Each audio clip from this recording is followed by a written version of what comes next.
হ্যাঁ, thank you. Okay, so code তো আমরা করতেছি। এখন এই কোডটা কি আসলে ভালো কোড হইলো নাকি খারাপ কোড হইলো, কমপ্লেক্সিটি আসলে কিরকম সেটা আসলে আমাদের মেজার করতে হবে। কারণ আমরা খালি কোড লিখেই গেলাম, কোড লিখেই গেলাম, কিন্তু আসলে কোডটা মেজার করতে পারতেছি না যে কোডটা কতটুকু ভালো কোড, বা এটাকে আমার রিফ্যাক্টর করতে হবে কিনা বা ছোট করতে হবে কিনা। সেইটা আইডেন্টিফাই করার জন্য আমাদেরকে হালস্টের সফটওয়্যার সায়েন্স সম্পর্কে জানতে হবে। তো এই ভদ্রলোক কি কোড বলতে চাচ্ছে? এই ভদ্রলোক দুইটা টার্ম আগে বলতে চাচ্ছে, সেটা হচ্ছে কি, আমাকে আগে জানতে হবে অপারেটরস কি। অপারেটর মানে তো আমরা জানি, যারা জাভা কোর্স করছি, সি কোর্স করছি, সবাই করে আসছি। অপারেটর হচ্ছে প্লাস মাইনাস, গুণ ভাগ ইকুয়াল, ঠিক আছে, অথবা if, return, else, what ever, মানে আমাদের যেগুলা ডিফাইন জিনিস যেভাবে, সেটা হচ্ছে, সেগুলাই হচ্ছে আমরা বলি সাধারণত অপারেটর। বুঝে গেছে? অপারেন্ট, অপারেন্ট কি, যেগুলো আমরা নিজেরা লিখি। যেমন এ একটা ভ্যারিয়েবল ডিক্লেয়ার করছি, টোটাল একটা ভ্যারিয়েবল ডিক্লেয়ার করা হয়েছে, 10 একটা ভ্যালু আমি লিখছি, হাই একটা ভ্যালু লিখছি, লো একটা ভ্যালু লিখছি, ঠিক আছে, এই যেগুলো আমরা লিখছি এগুলোকে আমরা বলতেছি কি, অপারেন্ট। তো অপারেটর এবং অপারেন্টের মধ্যে পার্থক্য কি বুঝে গেছে? তার কোনো কনফিউশন, অপারেটর কি অপারেন্ট কি?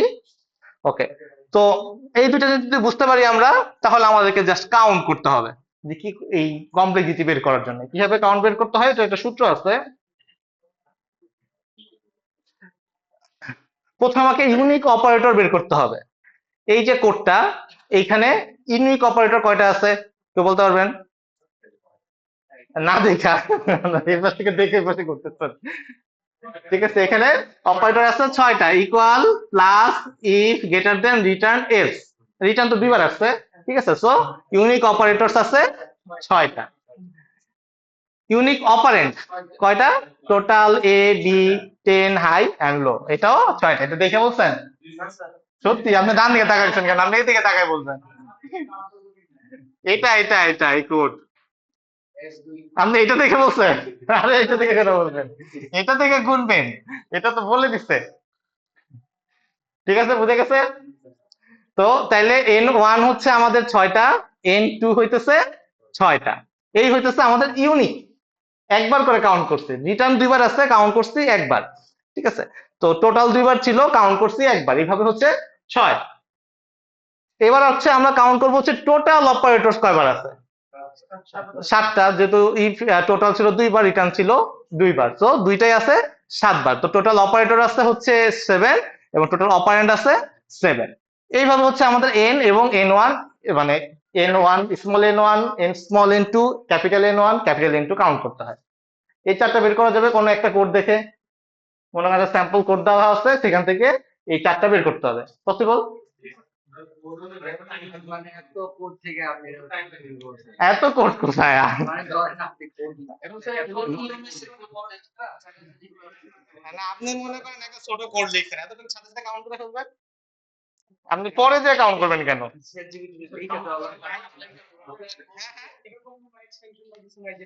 আর এক্সটেনশন থাকতে পারে। না না, এগুলা থাকার কথা, আগে তো আমাদের বুঝতে হবে কিভাবে কাউন্ট করে, সেটা ইম্পর্টেন্ট। ঠিক আছে, হ্যাঁ, তাইলে তো আপনার কি দরকার আছে, আমরা জিপিটি হায়ার করে নিব। তাইলে আপনার সার্টিফিকেট আর পাবেন না তো, আমি তো জিপিটি দিয়ে দিব সার্টিফিকেট। ওকে, সো এখন আমাদের 5টা সূত্র আছে। ভোকাবুলারি সূত্র হচ্ছে এটা, n equal to n plus n2। লেন্থের সূত্র হচ্ছে এটা, n equal to n, capital N1, capital N2। Volume হচ্ছে এটা, যে capital N into log n। ডিফিকাল্টির সূত্র হচ্ছে এটা। তো ডিফিকাল্টি মানে হচ্ছে আপনার কোডের কতটুকু কমপ্লেক্স, এটা যত হাই হবে আপনার কোড তত খারাপ, যত লো হবে তত ভালো কোড, ঠিক আছে। তো এই কোডটা বুঝতে আমাদের কতটুকু এফোর্ট দিতে হবে, যত এফোর্ট কম তত ভালো, যত এফোর্ট বেশি তত খারাপ। তো এই যে আমাদের 5টা সূত্র, মনে থাকবে 5টা সূত্র।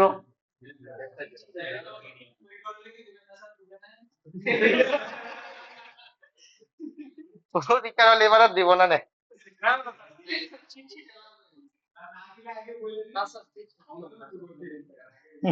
লাগে আমি চিট শিট অ্যালাউ করতে চাই, কিন্তু আসলে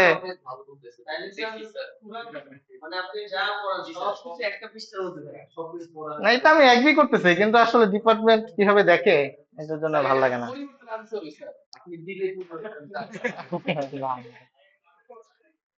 আগে তো আমার হাতে ছিল, আমার নিজের কন্ট্রোলে ছিল, এখন তো এটা সেন্ট্রাল কন্ট্রোলে চলে গেছে, এই কারণে ম্যানেজ করা ডিফিকাল্ট। এবার করি নাই।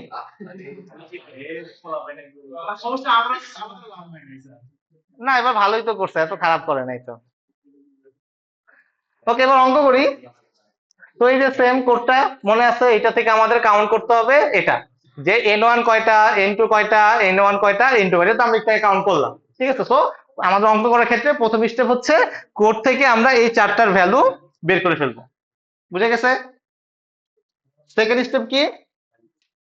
সেকেন্ড স্টেপ হচ্ছে এই যে অঙ্কটার ভ্যালু গুলা বসায় দেওয়া। সো n1 এর ভ্যালু ছিল 6, n1 6, n2 এর ভ্যালু 6, 6 টোটাল n এর ভ্যালু পেলাম 12। সেম ভাবে n এর ভ্যালু হচ্ছে ক্যাপিটাল N1, ক্যাপিটাল N2, এই দুটো ভ্যালু বসাই দিলে 40। ভলিউম হচ্ছে সিমিলারলি লগারিদম করে আমরা হিসাব করে পেলাম হচ্ছে 50.2। ঠিক আছে, তো ডিফিকাল্টি কতটুকু? আমাদের সূত্র দেওয়া আছে n1 divided by 2 into capital N2 slash small n2, এটাতে মান বসাই দিলে 3.5। এবং এফোর্টের জন্য অঙ্ক দেওয়া আছে d ইনটু v 176। এই হচ্ছে অঙ্কতে বসাই দেওয়া, তার কোনো কনফিউশন?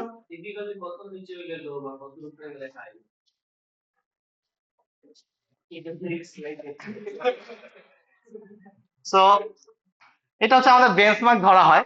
এখন বেঞ্চমার্কটা যে একেবারে এইটাই ফলো করতে হবে ওটা তা না, আপনার কোড অনুযায়ী ভ্যারি করতে পারে আর কি, তো এটা একটা তুলনামূলক মান ধরে নিছে আর কি। তো ডিফিকাল্টি যদি 10 এর নিচে থাকে তার মানে সিম্পল, আর মডারেট হচ্ছে 10 থেকে 20 এর মধ্যে থাকলে মডারেট ধরা হয়, আর 20 এর বেশি হইলে পরে সেটা কমপ্লেক্স ধরা হয় আর কি। সিমিলারলি এফোর্ট যদি 500 নিচে থাকে তাহলে ধরা হয় এটা সিম্পল, যদি 500 থেকে 2000 এর মধ্যে থাকে তখন মডারেট, এবং 20,000 মানে 2000 উপরে যদি হয় তাহলে হাই এফোর্ট। এটা একটা মান তাদেরকে ধরেছে, তো আমাদের ভ্যালু হচ্ছে সব করে সিম্পলের মধ্যে পড়ছে। সো এটা হচ্ছে আমাদের 5 লাইনের কোড, ক্লিন এন্ড সিম্পল। তো আপনাদের যে কোনো একটা কোড ওপেন করবেন জাভার, করে এই অঙ্কটা করে ফেলবেন, তাহলে আপনারা বুঝতে পারবেন আপনাদের কোডটা কতটুকু কমপ্লেক্স এবং কতটুকু হার্ড টু আন্ডারস্ট্যান্ড। হ্যাঁ, সায়েন্স এটা, এটা কেমন কথা, অঙ্ক বাইর করছে, সত্যি আসে মিথ্যা আসে, কেমন কথা বলে। না, এটা তো হইলো না, যাতে বুঝা যায় এভাবেই তো কোড করতে হবে। আর শ্রাবণের চাকরি চলে গেলে শ্রাবণের জায়গায় একজন এসে বসবে না?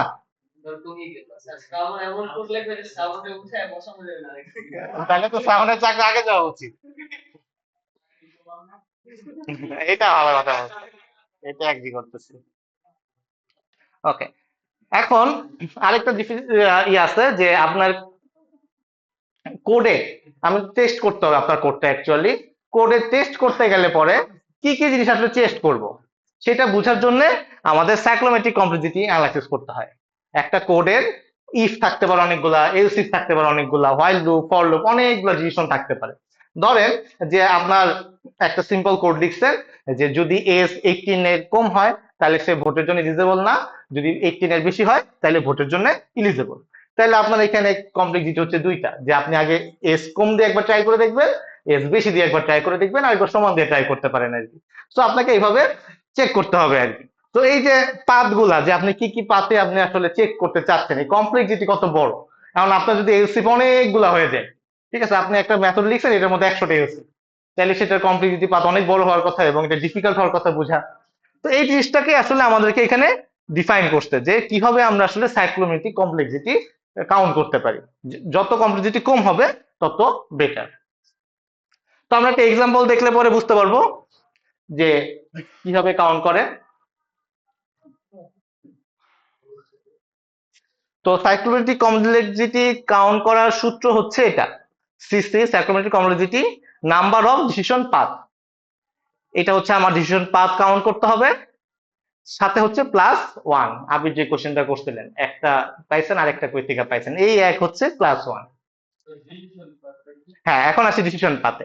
তো আমাদের সাধারণত এই কয়টা ডিসিশন পাত প্রয়োজন হয়। সবার প্রথম জিনিসটা হচ্ছে ইফ এস। ইফ এর ক্ষেত্রে আমার একটা ডিসিশন পাত, if score greater than equal 60। যদি এটা হয়, এই ইফ হচ্ছে আমার একটা ব্লক, এই ব্লকে আমার এটা ঢুকতেও পারে, নাও ঢুকতে পারে। সো এইটা একটা ডিসিশন পাত। এলস ইফ একটা ডিসিশন পাত, যে আমরা এখানে স্কোর যদি 40-এর সমান অথবা বড় হয়, তাহলে আমার এই এলস ইফে ঢুকবে। এলস এর ক্ষেত্রে আমার কোনো কন্ডিশন নাই, যেহেতু কোনো কন্ডিশন নাই, এটা কোনো ডিসিশন পাত না। তো সাধারণত ইফ এবং এলস ইফ হচ্ছে একবার করে কাউন্ট হয়। ইফ এর জন্য একটা, এলস ইফ এর জন্য একটা, যদি আরো 2-3টা এলস ইফ থাকতো, প্রত্যেক এলস ইফ এর জন্য এক করে কাউন্ট করতো। সো এটার ক্ষেত্রে আমার ডিসিশন পাথ হচ্ছে 2। 2 বোঝা গেছে কেন 2? 2, হ্যাঁ বুঝিনি। হ্যাঁ হ্যাঁ, দুইটা কন্ডিশন, ইফ আর এলস ইফ। যদি আরেকটা এলস ইফ থাকতো তাহলে কত হইতো? 3 হইতো। তাহলে সিসি কত হইতো? 4 হইতো। সো এখানে যে দুইটা আছে, 2 + 1 3। বুঝে গেছে সিসি কত? ফর লুপের ক্ষেত্রে আমার এই একটাই ফর লুপ, এটার জন্য আমার কমপ্লেক্সিটি 1। হোয়াইলের ক্ষেত্রেও সেম, কমপ্লেক্সিটি মানে ডিসিশন পাথ 1, কমপ্লেক্সিটি 2। ঠিক আছে। সো হোয়াইলের ক্ষেত্রেও সেম, 1 + 1 = 2। বুঝে গেছে। সুইচ কেসের ক্ষেত্রে আমার কেস একটা ডিসিশন, কেস বি, কেসে একটা ডিসিশন, কেস বি আরেকটা ডিসিশন। এখানে যতগুলা কেস ততগুলো আমার ডিসিশন পাথ। সো +1 + 1 2 + 1 = 3। বুঝে গেছে? কার কোনো কনফিউশন? ক্যাশ, ট্রাই ক্যাচের ক্ষেত্রেও আমরা সাধারণত ট্রাইকে কাউন্ট করি, ক্যাশকে কাউন্ট করি না, যে ট্রাই করতেছি, এটা আমার একটা ডিভিশন পাথ। সো ট্রাই 1, একটাই ট্রাই আছে, সো 1 + 1। ক্যাচ অন্যগুলো হইতে পারে না, ওটা কাউন্ট করি না, একটাই কাউন্ট করা হয়। যদি টার্নারি থাকে সেক্ষেত্রে আমরা এক ধরি, যেখানে টার্নারি আছে এটাকে এক ধরা হয়েছে, সো 1 + 1 = 2। এইভাবে সাধারণত আমরা সাইক্লোমেটিক কমপ্লেক্সিটি কাউন্ট করি। সো এটা সূত্রটা কি? নাম্বার অফ ডিজিট বাক্স +1। এটা হচ্ছে একটা কোড দেখে ইজি ফর্মুলা সিসি বের করার। আর একটা কমপ্লেক্স ফর্মুলা আছে, সেটা হচ্ছে এটা। না, যে জানার জন্য তো জানতেই হবে, তাই না? তো একই জিনিস, আরেকটা ফর্মুলা হচ্ছে আমাকে এস বের করতে হয়, আমার নোড বের করতে হয়, এবং আমাকে কানেক্টেড কম্পোনেন্টস গুলা বের করতে হয়। তো এটা আমরা একটু এক্সাম্পল দিয়ে দেখবো যে এটা কিভাবে কাউন্ট করে। তো আশা করা যায় একটা কোড দেখে সিসি বের করা পসিবল। ধরেন এটা একটা কোড, ঠিক আছে, এখানে কয়টা হবে? কোড থেকে 4 হবে। ডিসিশন পাথ কয়টা? Decision path 3 + 1 4। হ্যাঁ, তাহলে ঠিক আছে।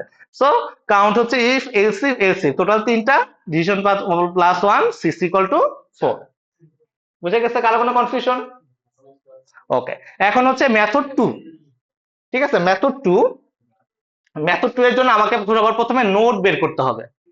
নোড, নোড মানে বোঝাচ্ছে হচ্ছে স্টার্ট, আমি আমার যাত্রা শুরু করতেছি, এটা একটা নোড। এটা একটা decision point, score greater than equal 90। ঠিক আছে। সো এটা হচ্ছে 2। এখান থেকে আমি এতে আসবো অথবা পরের এলসিপে যাব।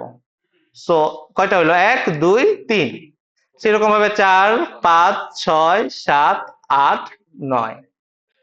সো এই নোড হচ্ছে 9টা। বুঝে গেছে? এটার জন্য আমাদের ডায়াগ্রাম লাগে, এটার জন্যই হচ্ছে আমরা একটু আগে বলছিলাম যে এটা হচ্ছে গ্রাফ ফর্মুলা। এই যে দেখেন লেখা ছিল ফর ফ্লো চার্ট, যে ফ্লো চার্ট থেকে বের করা। যখন আপনার হাতে ইয়ে থাকবে, কি বলে ওটাকে, সফটওয়্যার ডিজাইন থাকবে, আপনার তো ডিজাইন থেকেও বের করতে প্রয়োজন হতে পারে যে এটা তো অনেক বড় হয়ে যেতেছে, তখন আপনি কিভাবে বের করবেন? কোড তো করেন নাই, তখন এইভাবে বের করতে হবে। বুঝে গেছে কেন বের করতে হচ্ছে? এই হচ্ছে কারণ। আর যখন কোড আসছে, কোড দেখে গুনে গুনে বলতে পারবেন আর কি। এখানে তারপর হচ্ছে এজ হচ্ছে 11। গুনে পাইছেন 11 কিভাবে? বলেন আজমানুর, 11 কিভাবে কাউন্ট করা হয়েছে? এজ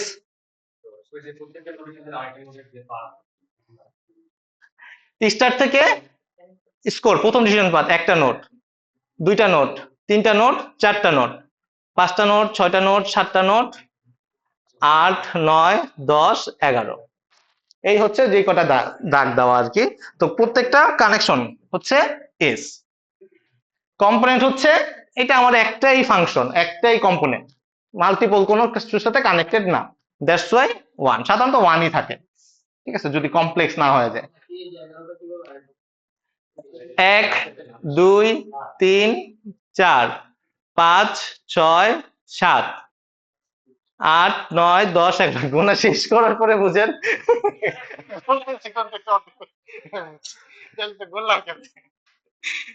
বুঝে গেছে এতটুকু। সো নোট কয়টা, এস কয়টা এবং পি কয়টা বের করে গেছে? পি হচ্ছে সিস্টেম একটাই মেথড একটাই কম্পোনেন্ট, ঠিক আছে, এটা হচ্ছে আমাদের পি। অঙ্ক কি? অঙ্ক হচ্ছে ভি জি ইকুয়াল টু, মানে sorry, graph equal to E minus N plus 2p, ঠিক আছে। সো ই এর ভ্যালু হচ্ছে 11, এন এর ভ্যালু হচ্ছে 9, 2 হচ্ছে আমাদের অঙ্ক, পি হচ্ছে 1। সো এটা যদি বিয়োগ করেন 4 পাবেন, এখানেও 4 পাইছেন, এখানেও 4 পাবেন। মেথড একই, মানে ভ্যালু একই পাবেন, কোড দেখে কাউন্ট করেন অথবা ডায়াগ্রাম দেখে কাউন্ট করেন। পি হচ্ছে একটা একটা সিস্টেম আর কি, পুরো সিস্টেম না, একটাই সিস্টেম। যদি মাল্টিপল সিস্টেম থাকে তখন টু হইতো আর কি। হ্যাঁ, কোড করার আগে বের করতে চাইলে আপনাকে ফ্লো গ্রাফ বের করে ডিসিশন থেকে, না কত সহজ অঙ্ক না, এটা না দেওয়ার কি আছে, কত সহজ অঙ্ক। সো এই হলো আমাদের সিসি। তো সিসি বের করার দুইটা ওয়ে আছে, একটা সিম্পল মেথড আর একটা গ্রাফ মেথড। ওকে, কার কোনো কনফিউশন সিসি বের করার ওয়ে? পারবেন? রোচার দেওয়া থাকলেও দেখা গেল যে এজ উল্টা পাল্টা করে ফেলছেন।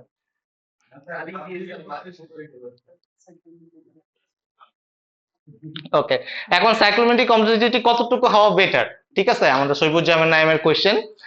এটা তো যত কম হবে তত ভালো, ইফ এর যত বড় হইলো তাহলে কোডও তো বড় হইলো, কমপ্লেক্সিটিও বাড়বে, তাই না? তো লজিক্যালি আমার যত কম হবে ভ্যালু তত বেটার, যত বেশি হবে তত ডেঞ্জার। টেস্ট করতে কঠিন হবে। আমার 100টা এলসি লাগাইছেন একটা মেথডের মধ্যে, এটা যদি আমি টেস্ট করতে কাউকে দেই, এই বড় লোকে তো কোড বুঝতে তো লাগবে 100 দিন, তাই না? সো যত কম আসবে তত ইজিয়ার হবে, টেস্ট লেখাও ইজিয়ার হবে। সো দ্যাটস তাই আমাদের সিসি কম রাখা উচিত। বুঝা গেছে?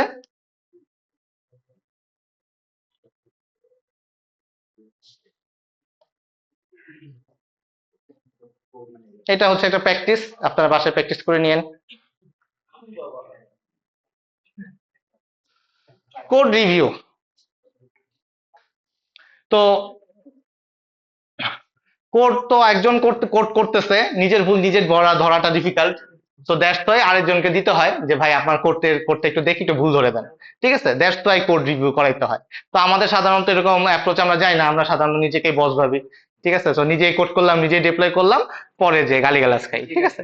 সো দ্যাটস ওয়াই আমাদেরকে রিভিউ করাইতে হবে, আমি একটা কোড করছি, এটা আরেকজনকে দিতে হবে যে ভাই একটু কোডটা দেখেন ঠিক আছে কিনা। তো তখন আমাদের কি হবে, বাগ থাকলে সে ধরে দিতে পারবে, কোনো এস কেস যদি থাকে যে ভাই আপনার কোড দেখে তো আমি বুঝতেছি না, ঠিক আছে, তো যদি এস কেস থাকে সে বলে দিতে পারবে যে ভাই এই জায়গায় একটু ক্লিয়ার করেন, এই কোডটা ক্লিয়ার না, ঠিক আছে। যদি কোনো সিকিউরিটি ইস্যু থাকে তার মাথায় থাকে যে ও আচ্ছা এখানে তো এরকম সিকিউরিটি ইস্যু থাকতে পারে, সেই এটা তার মাথায় থাকলে সে শেয়ার করতে পারবে, ঠিক আছে। স্ট্যান্ডার্ড বজায় রাখার জন্য টিম ওয়াইজ কাজ করতে গেলেও আমাদেরকে কোড রিভিউ করে যাইতে হয় আর কি, যাতে স্ট্যান্ডার্ডটা বজায় থাকে। তো এই হচ্ছে আমাদের কোড রিভিউর পার্ট। তো আমাদের কোয়ালিটি অ্যাসুরেন্স করতে গেলে পরে কোড রিভিউ অবশ্যই করতে হবে। কোড রিভিউ কি বুঝে গেছে? কোড রিভিউ করাইছেন? আবির কোড রিভিউ করাইছেন?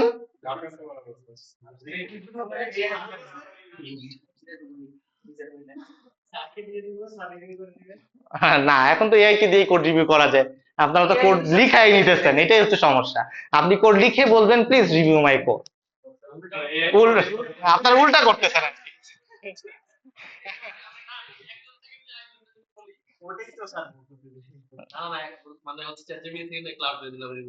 না, এটা তো হলো না। ওকে, তো কোড রিভিউ সাধারণত দুই ভাবে হয়, একটা হচ্ছে ফর্মাল রিভিউ হয় আর একটা হচ্ছে ইনফর্মাল রিভিউ হয়। ফর্মাল রিভিউ কিরকম? আমাদের শিডিউল মিটিং থাকে, ডকুমেন্টেশন লেখা থাকতে হয়, ঠিক আছে। আমাদের যখন আমাদের লার্জ স্কেলের সফটওয়্যার হয় তখন সব কয়টা কোডের কি করতে হয়, আমাদের ডকুমেন্টেশন দিয়ে যাইতে হয়, যে আপনি যে ভাই একটা কোড লিখছেন, এই কোডটা পরে মানুষজন যে মেনটেন করবে, সে কিভাবে বুঝবে যে এই মেথডে আপনি লিখছেন? আপনি ভ্যারিয়েবলের নাম ডিক্লেয়ার করছেন IJK, এখন IJK এর মানে কি, এটা কি আরেকজন ডেভেলপার এসে বুঝতে পারবে? তার সে তো মাথা চুলকাতেই থাকবে, তাই তো? তো দ্যাটস ওয়াই ফরমাল যখন আপনি চাকরি ছেড়ে দিবেন, তখন কিন্তু এই জিনিসগুলা মেনটেন করে দিয়ে যেতে হয়। তো দ্যাটস ওয়াই আগে থেকে কোড রিভিউ করতে থাকা বেটার। কারণ লাস্টে যে চাকরি ছাড়ার সময় আপনার দেখা গেল বললেন যে আমি কালকে থেকে আর আসতেছি না, কিন্তু আপনার স্যালারি আটকাই দিবে, আপনার আটকাই দিবে যে না ভাই আমার কোড তো আমি বুঝে পাই নাই, আপনি আরো 100 মাস অফিস করে যান। তাহলে তো সমস্যা হয়ে গেল।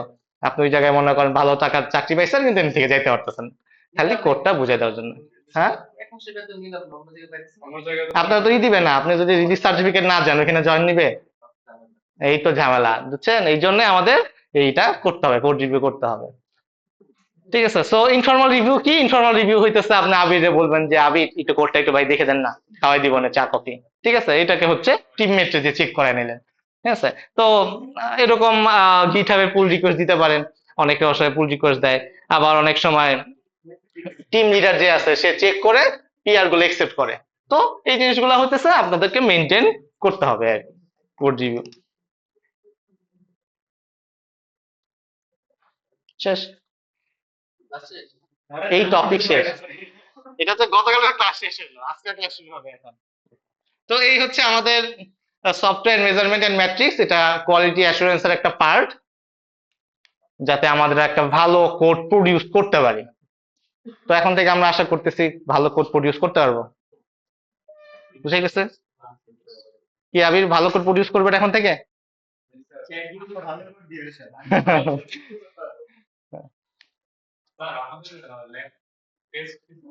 হ্যাঁ হ্যাঁ, ল্যাব টেস্ট বলবো, ভুলে গেছি, ডিসকাস করে ফেলি। ভালো কথা মনে করছেন।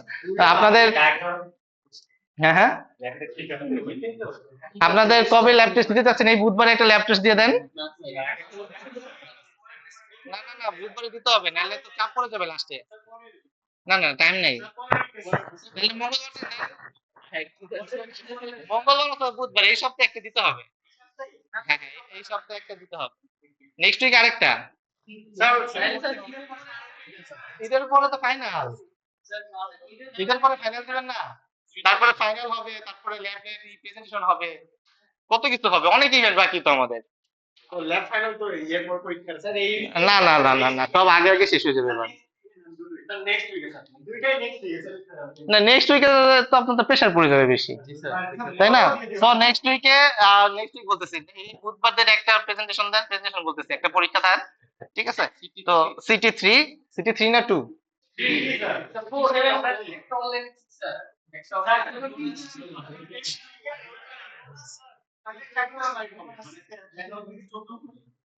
আমি তো টপিকের নাম বলি নাই। Relax relax relax. হ্যাঁ, সিটি টপিক বলি কি নিতে যাচ্ছি। হ্যাঁ, ঠিক আছে।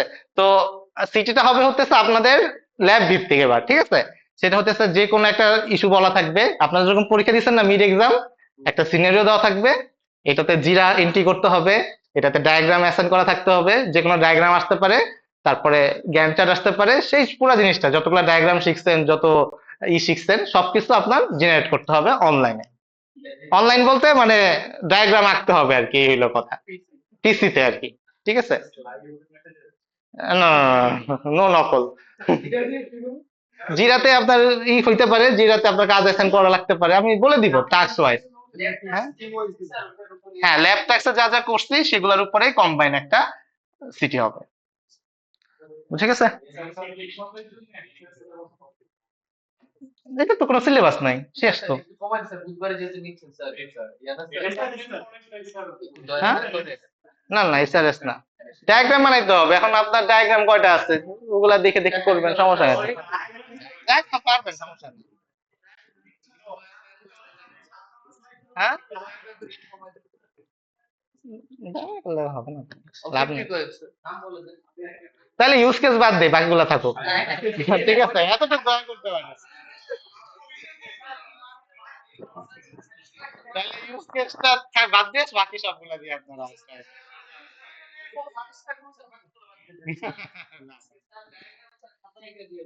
আর খাতায় একটা, না, খাতায় আঁকা তো আসলে প্রিফারেবল না। না, না, না। না, ঠিক আছে। হ্যাঁ, না, না, না। তো এই হলো আপনাদের সিটি 3, ঠিক আছে। তো এটা নেক্সট বুধবার ল্যাবে।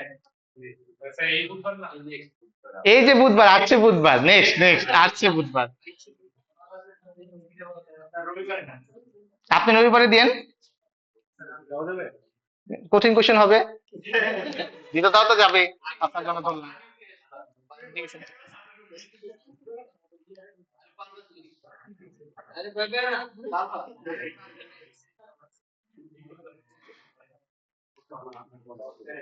এই এসিটা চালায় দেন।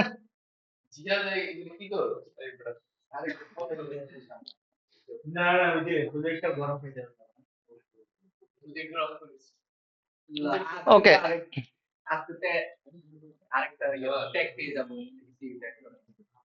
Software testing. ওকে, হ্যাঁ, software testing and quality assurance, quality control, ঠিক আছে। সো আমরা কোয়ালিটি দিয়ে শুরু করছি। তো এই যে কোয়ালিটি বজায় আছে কিনা সেটা হচ্ছে আমরা জানবো কিভাবে, টেস্টিং এর মাধ্যমে। টেস্টিং না করলে তো বুঝবো না কোয়ালিটি কিরকম আছে। দ্যাটস ওয়াই সফটওয়্যার টেস্টিং খুব ইম্পর্টেন্ট। তো সফটওয়্যার টেস্টিংটা সফটওয়্যার ইন্ডাস্ট্রিতে খুবই কমন। তো টেস্টিং যদি ফেল হয় তার মানে আপনার প্রজেক্ট ফেল, ঠিক আছে। সো শুধু কোড করলেই হবে না, আমাদের টেস্টিংও করতে হবে। So introduction to software testing. তো আমরা কি কি চেক করি, আমাদের সবকিছু কাজ ঠিক করতেছে না, ফাংশনালিটিস গুলো ঠিক আছে কিনা, আমাদের রিকোয়ারমেন্ট যেটা চাইছে সেটা কি মিট করতেছে কিনা, আমাদের সিকিউর বা রিলায়েবল কিনা, একটা সফটওয়্যার বানাইছে এটা সিকিউর হয়েছে কিনা, রিলায়েবল হয়েছে কিনা, বিভিন্ন টেস্টিং এর মাধ্যমে আমরা ওগুলা করি। আমার পারফরমেন্স ওয়েল আছে কিনা, ফর্ম বাগ ফ্রি আছে কিনা অ্যাপ্লিকেশনটা, এইসব কিছু টেস্ট করার জন্যই হচ্ছে আমরা সফটওয়্যার টেস্টিং করে থাকি। যেমন একটা এটিএম মেশিনের জন্য কথা চিন্তা করি, তো কি কি টেস্ট করতে পারি, সাপোজ যে আমাদের লগ ইন ঠিকঠাক ভাবে কাজ করতেছে কিনা, আমার ক্যাশ উইথড্র ঠিকভাবে হতেছে কিনা, ব্যালেন্স কি ঠিকঠাক ভাবে আপডেট হইতেছে কিনা, আমার যদি নেটওয়ার্ক ফেইল হয়, আপনি টাকা দিচ্ছেন, নেটওয়ার্ক চলে গেছে, আপনার টাকা কেটে নিচ্ছে, টাকা আসেনি, এটা কি ঠিকভাবে হ্যান্ডেল হচ্ছে কিনা, ঠিক আছে, ইউজার ডাটা সিকিউর আছে কিনা, ঠিক আছে। এই বিভিন্ন আরো অনেক কিছু আছে, একটা এক্সাম্পল হিসেবে দেখানো হয়েছে যে এগুলো আসলে আমরা সাধারণত টেস্ট করে থাকি। তো এটা টেস্ট করলে আমাদের কেন ইম্পর্টেন্ট, আমাদের পরের কোড কমে যায় আর কি। মানে আমার প্রোডাকশনে গেল, ইউজার গালিগালাজ করে কোড করলো, ফিক্স করলাম, তার থেকে আগেই আমি কোড ফিক্স করতে পারতেছি। আমার সিকিউরিটি রিস্ক, মনে করেন ডেটা চলে গেছে ইউজারের কাছে, হ্যাকারের কাছে, তারপরে এসে আমি ফিক্স করলাম, তাহলে তো আসলে আমার ডেটা তো চলেই গেল, ঠিক আছে। তো আগে থেকে যাতে আমরা এগুলো আইডেন্টিফাই করতে পারি। ইউজারের ডিসস্যাটিসফ্যাকশন, ইউজার গালিগালাজ করতেছে, অবশ্যই এটা খারাপ, এটা যাতে না হয়। বিজনেসের ফেইলর, আপনাকে দিয়ে কোড করাইতেছে, আপনারা দিয়ে কোড করানোর পরে বারবার ফেল হচ্ছে, ইউজার গালিগালাজ করতেছে, বিজনেসের জন্য এটা খারাপ। তো দ্যাটস ওয়াই আপনার ট্রাস্ট নষ্ট হবে, এবং রিপুটেশন তো অবশ্যই খারাপ হবে, ইউজার 1 স্টার দিয়ে দিবে।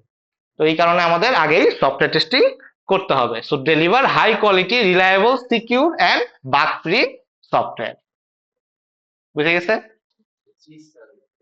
তো সফটওয়্যার টেস্টিং, তো এই কারণে আমাদের মেন্টর করতেছে যে যাতে 85% বাগ বা ডিফেক্ট সাধারণত আমরা আগেই পাই যদি টেস্ট করতে পারি। তো না হলে কি হতো, 85% প্রোডাকশনের পরে পাওয়া যেত, তখন কিন্তু 85% ট্রাস্ট আপনি হারাই ফেলতেন। 60% কস্ট সাধারণত সেভ হয় যদি আপনি আগেই এটা সলভ করেন। কারণ যখন প্রবলেম আসতেছে, আপনি যখন অন্য প্রজেক্ট নিয়ে কাজ করতেছেন, তখন এর মাঝে আপনার আগের এমন একটা প্রজেক্টের বাগ চলে আসছে, তখন ওইটার টাইম আপনার নষ্ট হয়ে যাচ্ছে না, ওই টাইমটা তো আপনি অন্য কাজ করতেছেন, ওই টাইমটার জন্য আপনার কি হচ্ছে, কস্ট সেভ হচ্ছে। তো সাধারণত এটার প্রসেসটা কি, প্রসেসটা নিয়ে আমরা আরো ডিটেলস আলোচনা করি পরের স্লাইডে। তার আগে জানতে হবে হচ্ছে ভেরিফিকেশন এবং ভ্যালিডেশন সম্পর্কে। ভেরিফিকেশন মানে হচ্ছে, are we building the product right, আমরা যে প্রোডাক্টটা বানাচ্ছি এটা কি রাইট প্রোডাক্ট, রাইট ভাবে বানাচ্ছি কিনা। আর ভ্যালিডেশন কি, are we building the right product, যে সঠিক প্রোডাক্টটা যেটা ইউজার চাইছে সেটাই কি আমি বানাচ্ছি কিনা, ঠিক আছে। তো এটা কিরকম, এটা হচ্ছে ভেরিফিকেশনটা হচ্ছে সাধারণত রিকোয়ারমেন্ট ডিজাইন কোড, যে এই যে ইউজার যেটা চাচ্ছে সঠিকভাবে আমরা ওইটাই বানাচ্ছি। আর ভ্যালিডেশনটা কি, যেটা আমরা বানাইলাম সেটা টেস্টিং করার পরে এটা আমরা ভ্যালিডেট করতেছি যে যেটা বানানোতে ইউজার চাইছে সেটাই আমরা বানাইছি, হ্যাঁ রেজাল্ট ঠিক আছে কিনা, যেটা ইউজার চাইছে রিকোয়ারমেন্ট ফিল আপ হয়েছে কিনা। এই হচ্ছে ভেরিফিকেশন এন্ড ভ্যালিডেশন। বুঝে গেছে? So software testing life cycle আমরা এর আগে শিখছিলাম কি সফটওয়্যার ডেভেলপমেন্ট লাইফ সাইকেল, একটা সফটওয়্যার ডেভেলপমেন্ট লাইফ সাইকেল শিখছিলাম। ওই ডেভেলপমেন্ট লাইফ সাইকেলের মধ্যে টেস্টিং কিন্তু একটা পার্ট ছিল। আপনাদের মনে আছে কিনা, আমরা ইমপ্লিমেন্টেশন স্টেজে ছিলাম, এখন আমরা টেস্টিং স্টেজে আসলাম। বুঝে গেছে কোন স্টেজে আসছে, এখন টেস্টিং। তো এই টেস্টিং এর মধ্যে আর কি আছে, আমাদের একটা লাইফ সাইকেল আছে। তো একটা টেস্ট করব, এই পুরো টেস্টে সফটওয়্যার টেস্টের একটা লাইফ সাইকেল আছে। তো লাইফ সাইকেলটা কিরকম, প্রথমে আমাকে অ্যানালাইসিস করতে হবে যে আমরা আসলে কি টেস্ট করতে চাচ্ছি। সেই টেস্টটাকে আমরা কি করব, প্ল্যান করব, যে এইভাবে এইভাবে আমরা প্ল্যান করতেছি। ধরেন আমাকে প্রথমে আমাকে অ্যানালাইসিস করতে হলো যে আমাকে একটা লগ ইন সিস্টেম অ্যানালাইসিস করতে হবে, মানে টেস্ট করতে হবে। এরপরে আমি প্ল্যান করব যে কি কি ওয়েতে আমি এটাকে টেস্ট করতে যাচ্ছি, ইনভ্যালিড ইমেল দিয়ে টেস্ট করব, ঠিক আছে, কারেক্ট ইমেল দিয়ে টেস্ট করবো, এরকম প্ল্যান তৈরি করব। এটা ডিজাইন করা আর কি, যে কি কি test scenario, test data documentation করা, এক্সেট্রা। দেন হচ্ছে আমার এনভায়রনমেন্ট সেট আপ করবো, টেস্ট যে করব এই টেস্টের এনভায়রনমেন্টটাকে সেট আপ করবো, যে কোন টুল দিয়ে টেস্ট করতে যাচ্ছি। দেন আমরা টেস্টটা করলাম এবং টেস্টের পরে রিপোর্টটাকে আমরা প্রোভাইড করব। বুঝে গেছে, এই হচ্ছে আমার এইচটিএলসির ফ্লো। সো এখানে এইচডিএলসি এবং এইচটিএলসি এর মধ্যে ডিফারেন্স দেওয়া আছে যাতে আপনারা গুলায় না ফেলেন। এইচডিএলসি হচ্ছে প্ল্যানিং করা, ডিজাইন করা, টেস্টিং করা, ফিজিবিলিটি অ্যানালাইসিস করা, ইমপ্লিমেন্টেশন করা, ডিপ্লয়মেন্ট করা এবং লাস্টে মেইনটেনেন্স। হ্যাঁ যায়, আসবো, আমরা আসতেছি আসতেছি, অনেক স্লাইড আছে, ঠিক আছে। সো এই টেস্টিং এর 6টা স্টেজ আছে, সেটা হচ্ছে এইচটিএলসি। শুধুমাত্র এই টেস্টিং দিয়ে আমরা এখন কাজ করতেছি। বুঝে গেছে। সো আমাদের কিন্তু আরো দুইটা পার্ট আছে, deployment and maintenance.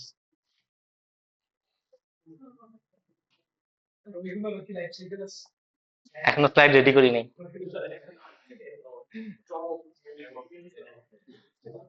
Okay, test plan. তো প্রথম কাজ হচ্ছে আমাদেরকে একটা জিনিস টেস্ট করতে হবে। এই টেস্ট করার জন্য আমাদের আগে প্ল্যান করতে হবে যে আমরা কি টেস্ট করতে যাচ্ছি। তো কিরকম, যে আমরা কি কি টেস্ট করব, যে এটা হচ্ছে আমার স্কোপ, লগ ইন টেস্ট করব। তো অথেন্টিকেশন মডিউল সিস্টেমটাকে যদি আমি টেস্ট করতে চাই, আমার স্কোপ কি, log in, registration, forget password, reset password, তারপর সেশন ম্যানেজমেন্ট, সিকিউরিটি ভ্যালিডেশন, এগুলো নিয়ে আমি টেস্ট করতে যাচ্ছি। আমি এটা ডিফাইন করলাম যে এটা নিয়ে আমার কাজ। তো এখানে একটা অবজেক্টিভ ডিফাইন করলাম যে আমি ইনভ্যালিড ক্রিডেন্সিয়াল কিনা, ভেরিফাই ভ্যালিডেশন ঠিক আছে কিনা, আমার পাসওয়ার্ডের রুলস ঠিক আছে কিনা, এসকিউএল ইনজেকশন বা সিকিউরিটি ভালনারেবিলিটিস আছে কিনা, ওটিপি সঠিকভাবে যাচ্ছে কিনা বা ভ্যালিডেট করতেছে কিনা, ঠিক আছে, সেশন ঠিকভাবে সে হচ্ছে কিনা, এগুলো আমি ডিফাইন করলাম যে এগুলো আমি টেস্ট করতে চাইতেছি এইগুলোর মধ্যে। তো আমার টিম সাইজ কয়জন, আমি 3জন কিউএ দিয়ে এটা কাজটা করতে যাচ্ছি।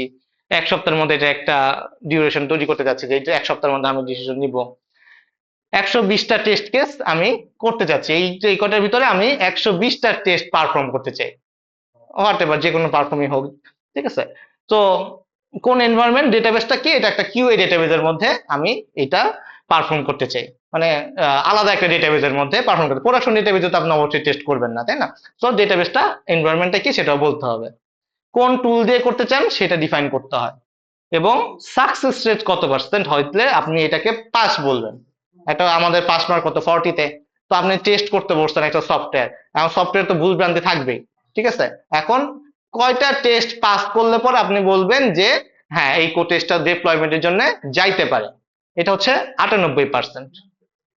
মনে করেন যে 100টা টেস্ট কেসের মধ্যে যদি 98টা পাস করে, তাহলে আমরা বলবো যে এটা হচ্ছে ডিপ্লয়মেন্টের জন্য রেডি। কারণ 100% বাদ পেয়ে তো আসলে হয় না, তো প্রোডাক্ট জীবনে শেষ হবে না, চলতেই থাকবে ডেভেলপমেন্ট, কিন্তু রিলিজ আর যাবে না। তো একটা থ্রেশহোল্ড আমাদের ধরতে হবে যে কতটুকু আমরা ধরবো আর কি, যে পাস সাকসেস রেট ধরবো। তো আমাদের এন্ট্রিটা কখন হবে, যখন আমাদের ডেটাবেস রেডি হবে, আমাদের ওটিপি যাওয়ার যে সার্ভিস আছে সেটা রেডি হবে, এবং যখন 98% হবে এবং কোনো ক্রিটিক্যাল ভ্যালুলেন্স থাকবে না, তখন আমরা এক্সিট করব। এই হচ্ছে আমার টেস্টের প্ল্যান, যে এটা নিয়ে আমি একটা টেস্ট প্ল্যান করতেছি, যে একটা টেস্ট করব। বুঝে গেছে এতটুকু। এখন আমরা টেস্ট করব, টেস্ট কেস ডিজাইন করব করব তার উপরে করব, ঠিক আছে। আগে টেস্ট কেস ডিজাইন, যে কি টেস্ট করতে যাব, ঠিক আছে। তো ওইটার মধ্যেই আমরা কি করতেছি, আমরা একটা লগ ইন টেস্ট কেসের সিনারিও ধরছি। তো TC1 আমরা একটা আইডি দিছি। তো সাধারণত এগুলো আমাদের থাকে কিরকম, টেস্ট কেসের একটা আইডি দেওয়া থাকে, টাইটেল বা ডিসক্রিপশন দেওয়া থাকে, এইটার প্রি কন্ডিশন যদি থাকে সেটা দেওয়া থাকে, কিভাবে আমি টেস্ট করব সেটা দেওয়া থাকে, এবং রেজাল্টটা কি আসা উচিত সেটা থাকে, এবং আমি টেস্ট করে কি পাইলাম সেটা থাকবে। যে পাস করলো, যদি এই দুটা ম্যাচ করে তার মানে পাস, যদি এই দুইটা ফেল করে, দুইটা মিসম্যাচ করে তাইলে ফেল। তো এরকম আর কি। যে টিসি ওয়ানে কি আছে, আমি বলতে চাচ্ছি যে আমরা একটা ভ্যালিড ইমেল এবং পাসওয়ার্ড দিয়ে লগ ইনে ক্লিক করব, তাইলে এক্সপেক্টেড কি আমাদের এই ড্যাশবোর্ডে নিয়ে যাবে। এটা হচ্ছে আমাদের একটা টেস্ট কেস আমরা ডিজাইন করতেছি। এরকম ইনভ্যালিড দিলে কি বলবে, বলবে এটা এসকিউএল ইনজেকশনের টাইপের যদি কোনো কিছু আমরা করি তাহলে আমাদের বলবে রিকোয়েস্ট ব্লক, এমটি ফিল্ড দিলে বলবে ফিল্ডস রিকোয়ার্ড। তো এই জিনিসগুলো আমরা ডিজাইন করলাম, যে এইগুলো আমি টেস্ট করতে চাচ্ছি, প্রত্যেকটা আলাদা আলাদা টিসি ওয়ান হিসেবে ডিক্লেয়ার করতেছি। ঠিক আছে, সো এই হচ্ছে টেস্ট কেস ডিজাইন করা। দেন হচ্ছে আমাদের এই টেস্ট কেস ডিজাইনের উপরে পাস ফেল ডিক্লেয়ার করা। ধরেন এই যে আমি একটা আইডি দিলাম যে TC001, এটা টাইটেল দিচ্ছি ভ্যালিডেশন কিনা। তো প্রি কন্ডিশন থাকবে হইতেছে যে ইউজার লগড ইন অবস্থায় থাকবে না এবং রেজিস্ট্রেশন পেজে থাকবে। এখান থেকে আমি একটা ভ্যালিড ইমেল পাসওয়ার্ড দিলাম, এই অ্যাড প্লাস ক্যারেক্টার দিলাম এবং কনফার্ম করে রেজিস্টার বাটনে ক্লিক করলাম। এক্সপেক্টেড হচ্ছে অ্যাকাউন্ট ক্রিয়েট হবে এবং লগ ইন পেজে রিডাইরেক্ট করবে। তো অ্যাকাউন্ট সাকসেসফুলি ক্রিয়েট হয়েছে এবং ধরেন রিডাইরেক্ট করছে, সো আমার টেস্ট পাস হয়েছে। তো এরকম ধরেন আমার যে এক্সপেক্টেড, যেমন এখানে বলছে যে আমার রেজিস্ট্রেশন করতে গেলে উইক পাসওয়ার্ড ভ্যালিডেশন, তো এখানে বলতেছে যে টেস্ট সেটআপটা কি, আমি 1 2 3 দিছি আর কি। তো তখন আমাকে এরর দিতে দেওয়ার কথা হচ্ছে, এক্সপেক্টেড এরর হচ্ছে পাসওয়ার্ড মাস্ট বি 8+ ক্যারেক্টার্স, কিন্তু আমাকে এরর ডিসপ্লে দিতেছে মিনিমাম 8 ক্যারেক্টার্স। ঠিক আছে, সো দুইটা সিমিলার কাইন্ড অফ জিনিস, সো স্ট্যাটাস পাস করছে। তো এরকম ধরেন পাসওয়ার্ড মিসম্যাচ করলো, সে এরর ডিসপ্লে করছে, দ্যাটস মিন্স পাস করছে। তারপর এখানে দেখেন আরেকটা টেস্ট কেস ছিল ডুপ্লিকেট ইমেল ব্লক। এটা প্রি কন্ডিশন ছিল যে ইউজারকে অলরেডি একটা ইমেল দিয়ে রেজিস্ট্রেশন অবস্থায় থাকবে, এটা আমার প্রি কন্ডিশন এই টেস্ট করার জন্য। তো এখানে আমি কি করলাম, ওই এক্সিস্টিং ইমেল দিয়ে রেজিস্টার বাটনে ক্লিক করলাম। আমার এক্সপেক্টেড আউটকাম ছিল হচ্ছে ইমেল অলরেডি রেজিস্টার্ড, কিন্তু আমার এইটা এরর মেসেজ দেখায়নি, তাইলে আমার টেস্ট কেস ফেল করছে। তো এইরকম ভাবে টেস্ট কেস গুলো আপনাকে খাতা কলমে বা যে কোনো একটা ফরম্যাটে নোট করতে হবে। এইগুলোই হচ্ছে টেস্ট কেস। বুঝে গেছে? টেস্ট কেস করা কারো কোনো কনফিউশন? তো যত রকমের টেস্ট কেসই হোক না কেন, আহ, আমাদের টেস্টিং হোক না কেন, সব কিছুর ক্ষেত্রে সেম ফরম্যাট ফলো করে জাস্ট আপনার টেস্ট করতে হবে। তো টেস্টারের কাজ হচ্ছে একটা খাতা নিয়ে বসা এবং গুলো নোট করে ডেভেলপারের কাছে পাঠিয়ে দেওয়া।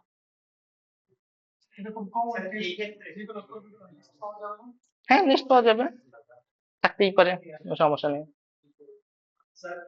হ্যাঁ,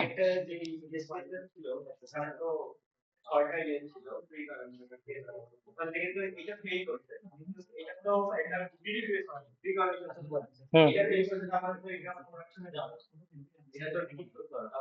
এটা ডিপেন্ড করতেছে যাবে কি যাবে না। আপনি এটা পাস করবেন, এটা যখন টিম লিডার দেখবে যে এই টেস্ট কেসটা দিয়ে কিছু পাঠাইতে চাচ্ছে কিনা, তাহলে পাঠাবে কি পাঠাবে। আপনার ডিসিশন হচ্ছে, আমরা এখন টেস্টিং স্টেজে আছি, আমরা জাস্ট এতটুকু ডিসাইড করব যাবে কি যে, হ্যাঁ সমস্যা দেখাই দিব, হ্যাঁ ডিসিশন পরে। আর আমাদের তো সাকসেস রেট আছে, সাকসেস রেট 80%, 98%। ধরেন এই যে এখানে কই গেল, একটা দেখাইলাম, এই যে আমাদের এই মডিউলের কি হইতে হবে, অল সিকিউরিটি টেস্ট পাসড হইতে হবে, 98% পাস রেট থাকতে হবে এবং কোনো ক্রিটিক্যাল ভালনারেবিলিটি থাকতে পারবে না। এই কয়টা যদি হয় তাইলেই আমার এই টেস্টটা, পুরো টেস্ট কেসটা পাস করবে। ঠিক আছে, এই হচ্ছে বিষয়। তো আপনাকে এটা প্ল্যান অনুযায়ী যাবে আর কি।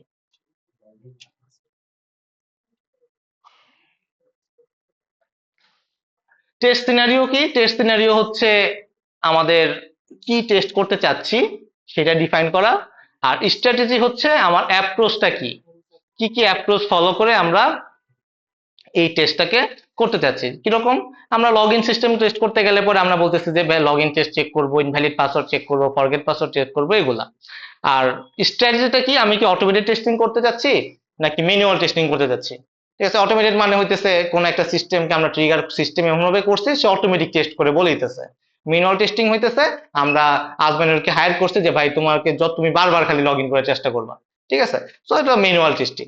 ঠিক আছে, তো আমি কোন টুল দিয়ে টেস্ট করব, আমার এনভায়রনমেন্ট কি হবে, আমার টিমে কয়জন থাকবে, এই পুরা জিনিসটা হইতেছে আমাদের স্ট্র্যাটেজি, আমার টেস্টিং এর স্ট্র্যাটেজি। সো একটা হচ্ছে টেস্ট সিনারিও কি, আর একটা হচ্ছে টেস্ট স্ট্র্যাটেজি। বুঝে গেছে?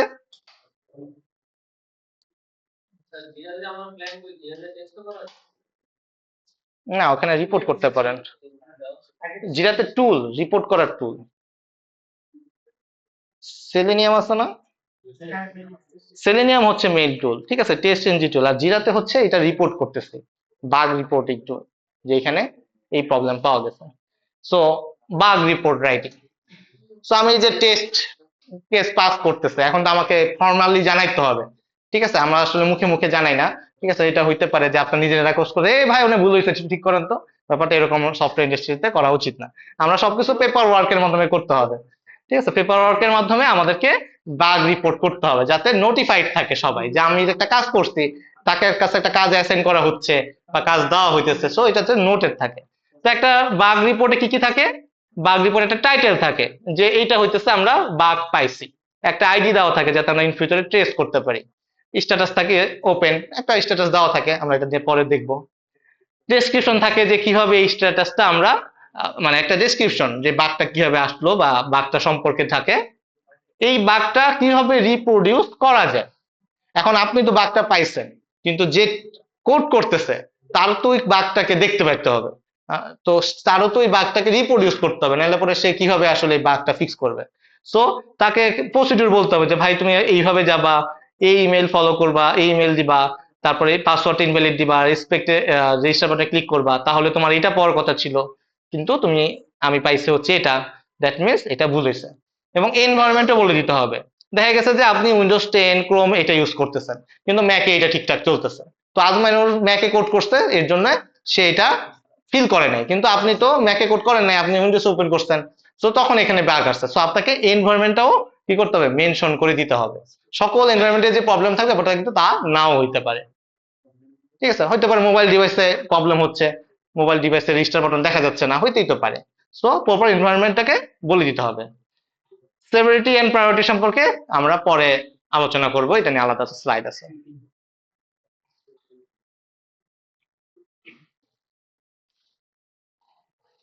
Defect life cycle and severity and priority. Life সাইকেলটা কি? একটা বাগ ওপেন হয়েছে টেস্ট কেস করার পরে, সেটাকে আমরা সাধারণত নিউ নামে ডিক্লেয়ার করি, একটা নতুন বাগ, ঠিক আছে। দেন কি হয়, ওই বাগটা একজনের নামে অ্যাসাইন হয়। ধরেন আজমানের একটা প্রবলেম পাইছে, এটা আলবিনের নামে অ্যাসাইন হলো। আলবিনের নামে অ্যাসাইন হইলে পরে কি হলো, তখন এটাকে একটা ওপেন, তার কাছে একটা কাজ ডিউ হিসেবে আসলো, যে একটা কাজ আমার কাছে আসছে। আবির কি করলো, এটা ফিক্স করলো, স্ট্যাটাস ফিক্সড হয়ে গেল। তখন আবার এটা আজমানের কাছে চলে আসলো, আজমান এটাকে নতুন করে টেস্ট করলো, তারপরে এটা আবার ভেরিফাই করতে পাঠানো হইলো। ভেরিফাই করার পরে যদি দেখে যে না এটা ডান, তাহলে এটা ক্লোজ হয়ে গেল। আর যদি দেখা যায় যে না স্টিল এটা আবার প্রবলেম আছে, এটা আবার নতুন করে নিউ স্টেজে চলে যায়, রিটেস্ট। এটা হচ্ছে সাধারণত আমাদের ফ্লো। এইভাবে এটা চেঞ্জ হয় কোম্পানি টু কোম্পানি, এটা ভ্যারি করতে পারে। সব কোম্পানি যে এই ফ্লো ফলো করেই যাবে ব্যাপারটা কিন্তু তা না, এক এক কোম্পানি এক একটা লাইফ সাইকেল ফলো করে। সেভারিটিটা কি? এটা হচ্ছে how serious or critical is the bug. এটা হচ্ছে একটা বাগ পাওয়া গেছে, এই বাগটা কতটুকু সিরিয়াস, ঠিক আছে। যেমন আপনার পেমেন্ট সিস্টেমে পেমেন্ট হইতেছে না, এটা ক্রিটিক্যাল বাগ, টাকা আসতেছে না, ঠিক আছে, তখন আমরা এটাকে বলবো ক্রিটিক্যাল। কিন্তু দেখা গেছে যে একটা বানান ভুল হয়েছে, স্পেলিং মিস্টেক হয়েছে, এটাকে আমরা বলবো লো, ঠিক আছে। সো এটা হচ্ছে আপনাকে ওই সিরিয়াসনেস বোঝাচ্ছে যে এই বাগটা কতটুকু ক্রিটিক্যাল অথবা কতটুকু ক্রিটিক্যাল না। প্রায়োরিটি, প্রায়োরিটি হচ্ছে বিজনেস রিকোয়ারমেন্ট। কাস্টমার আমাকে যখন যেটা বলবে যে এটা ভাই এখনই ফিক্স করে দিতে হবে, সেটার প্রায়োরিটি অলওয়েজ হাই। কেউ যদি বলে যে আমার এখানে বানান আগে ফিক্স করতে হবে, আপনার পেমেন্ট সিস্টেম বাদ যাক, আপনার এটা প্রায়োরিটি হাই হবে, ঠিক আছে। সো প্রায়োরিটি সবসময় আমার বিজনেসের উপরে ডিপেন্ড করতেছে, বিজনেস রিকোয়ারমেন্ট কোনটা, বিজনেস যদি ইম্প্যাক্ট যতটুকু বেশি, তত ওইটা ক্রিটিক্যাল, তত লো। তো এই হচ্ছে আমাদের সেভারিটি এবং প্রায়োরিটির মধ্যে পার্থক্য। তো এটা আপনার সফটওয়্যার ইন্ডাস্ট্রিতে গেলে কোনো টাস্ক অ্যাসাইন করলে পরে এই টার্মগুলা দেখবেন। কি আজমানুর দেখছেন? দেখছিলাম ভাই, লোকটা দেখছি না, আপনাকে ডিসেন্টের কথা বলছিলাম, আপনি তো বললেন লো বলা হয় বলছি। ও আচ্ছা। ওই যে একই ইয়ার দিয়া যে বারবার অ্যাকাউন্ট ক্রিয়েট করা যায়, মানে একজন অনেকগুলো বাপ মায়ের ফাদার ওইটা এখনো সলভ হয় নাই? না, এটা তো সলভ করবেন না। আবার বললেন এটা লোতে, তো এই জন্য লোই রয়ে গেছে। আমরা লো প্রবলেম সলভ করি না আর কি। করা ছিল না, মানে ফাদার সিলেক্ট করে যে ফাদারের বিকাশ নাম্বার, ফাদারের টাইপ করছি, এরপর তাহলে ফাদার আবার অ্যাড করতে পারবো, আবার add করতে মানে দুইটা না, অনেকের হইতে পারে না এরকম, এটা কেমন আর কি।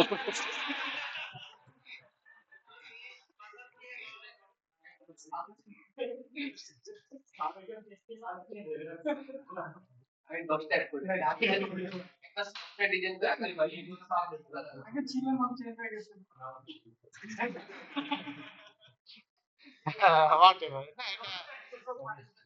সিস্টেমে একটা রিভার্স করে প্ল্যানিং করে বানানো হয় হ্যাঁ ওইটাই আর কি। সুন্দর এটা করলে না আবার বললেন, মনে করে দিয়েন, ভুলে গেছে।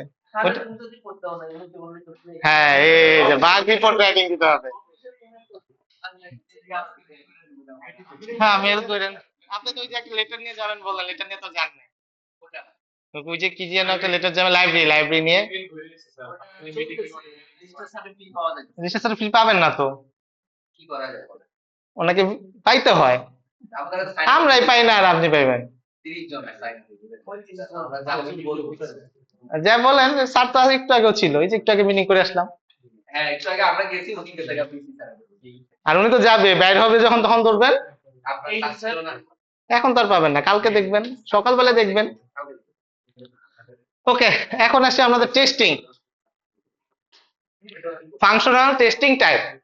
আমরা ফাংশনাল রিকোয়ারমেন্ট দেখছি, নন ফাংশনাল রিকোয়ারমেন্ট দেখছিলাম, মনে আছে তো? ফাংশনাল মানে হচ্ছে আমার যে বিজনেস রিকোয়ারমেন্টটা, যেটা আমাকে করতে বলা হয়েছে সেটা ঠিকঠাক ভাবে কাজ করতেছে কিনা, সেটাই হচ্ছে ফাংশনাল রিকোয়ারমেন্ট টাইপ। সেই জিনিসটাকে আমরা টেস্ট করতে গেলে ফাংশনাল টেস্টিং বলি আর কি। তো ফাংশনাল টেস্টিং এর মধ্যে অনেকগুলো টাইপ আছে, এগুলাই যে আছে ব্যাপারটা তা না, এটার বাইরে অনেক টপিক আছে আর কি। তো আমরা এখান থেকে কয়েকটা দেখবো, 4-5টা হয়তো দেখবো। তো কমন কোনগুলো? Unit testing, integration testing, system testing, acceptance testing, এগুলো হচ্ছে কমন। তো আমরা কয়েকটা এক্সপ্লোর করে দেখি।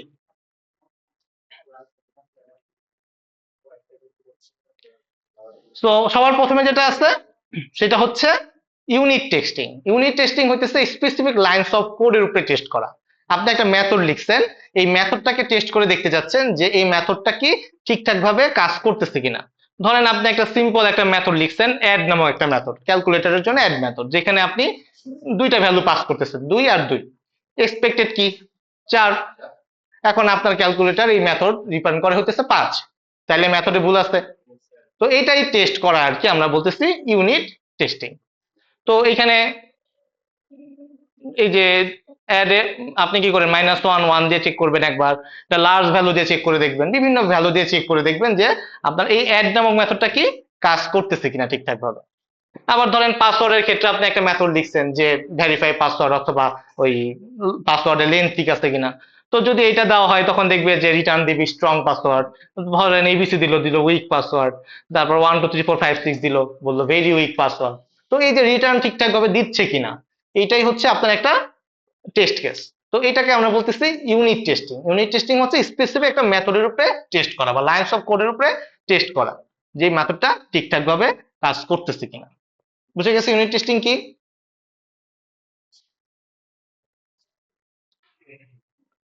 এরপরে আসে হচ্ছে ইন্টিগ্রেশন টেস্টিং।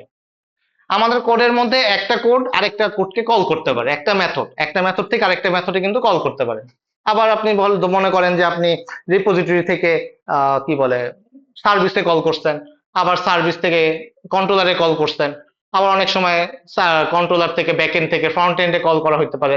তো একটা কোড আরেকটা কোডকে কল করতেছে, তাহলে দুইটা কোড রিলেটেড। এই দুইটা কোডকে চেক করাই হচ্ছে বলতেছে ইন্টিগ্রেশন টেস্টিং। দুইটা কোড, দুইটা মেথড, দুইটা পার্ট কি ঠিকঠাক কাজ করতেছে কিনা। তো এই জিনিসটাকে আমরা বলতেছি ইন্টিগ্রেশন টেস্টিং। তো লগ ইনের ক্ষেত্রে কি হবে, আপনার UI connected, auth connected, database connected, তো অনেকগুলো জিনিস কানেক্টেড। তো আপনার পুরো ফ্লোটা কি সঠিকভাবে কাজ করতেছে কিনা, ব্যাকএন্ড থেকে ফ্রন্ট এন্ড থেকে ডেটা ব্যাকএন্ডে ঠিকভাবে যাচ্ছে কিনা, ব্যাকএন্ডের সাথে ডেটাবেস ঠিকভাবে কাজ করতেছে কিনা। ঠিক আছে, এই কানেকশন গুলাই বা এই কানেকশন, এই টেস্টিং গুলাকেই আমরা বলতেছি ইন্টিগ্রেশন টেস্টিং। বুঝে গেছে? তো ইউনিট টেস্টিং হইতেছে একটা নির্দিষ্ট মেথড, আর ইন্টিগ্রেশন টেস্টিং হচ্ছে এক একটা কম্পোনেন্টের উপরে টেস্ট করা, দুইটা কম্পোনেন্ট, তিনটা কম্পোনেন্টের একসাথে মার্জ করে টেস্ট করা।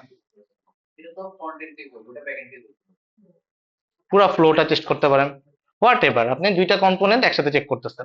সিস্টেম পুরো প্রসেস হ্যাঁ, প্রসেসটা জাস্ট দুইটা কম্পোনেন্টও হইতে পারে, স্পেসিফিক দুইটা, শুধুমাত্র দুইটা মেথডকে আপনি কল করে দেখতেছেন, এটাও হইতে পারে। ঠিক আছে, সিস্টেম টেস্টিং এখন যেটা আপনি বললেন পুরো ফ্লোটা, যখন আমি ফ্লো চেক করব যে ব্রাউজ করতেছে, তারপরে কার্টে করলো একটা প্রোডাক্ট, তারপরে পে করলো, পে করার পর ইমেল কনফার্মেশন পাইলো। এই পুরা জিনিসটাই হচ্ছে সিস্টেম টেস্টিং, যে একটা কমপ্লিট ফ্লো ধরতেন, যে শুরু থেকে শেষ পর্যন্ত সঠিকভাবে কাজ করতেছে কিনা, যা যা আছে এভরিথিং ঠিকভাবে কাজ করতেছে কিনা, এটাকে আমরা বলতেছি সিস্টেম টেস্টিং। এটা করলেই হয়। এটা করলে তো আপনার লেট হয়ে যাবে। আপনি মেথড যদি ভুলে করে ফেলেন তাহলে সুবিধা না। তাও তো আপনাকে এটা করতেই হবে। সব রকমের টেস্টিং করা উচিত, এটাতে কোনো ডেফিনেশন নাই। হ্যাঁ, তাহলে আপনার টেস্ট কেস ডিজাইন ঠিক নাই। এখন স্যার যখন টাইম লিমিট থাকবে তো আমি আসলে কয়টা করবো?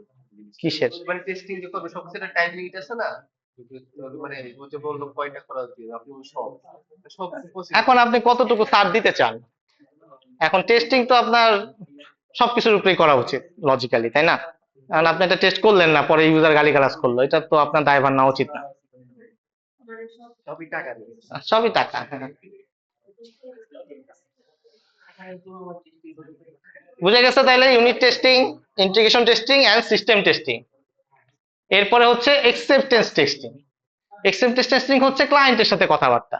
ক্লায়েন্ট একটা রিকোয়ারমেন্ট দিছিল, মনে আছে? BR, business requirement. বিআর থেকে আমরা কি বানাইছিলাম? এফআর, ঠিক আছে? তো এই যে বিজনেস রিকোয়ারমেন্ট সে দিল, সেটা সাথে আমি যেটা বানাইলাম সেটা কি ম্যাচ করছে কিনা, সেটাই acceptance testing.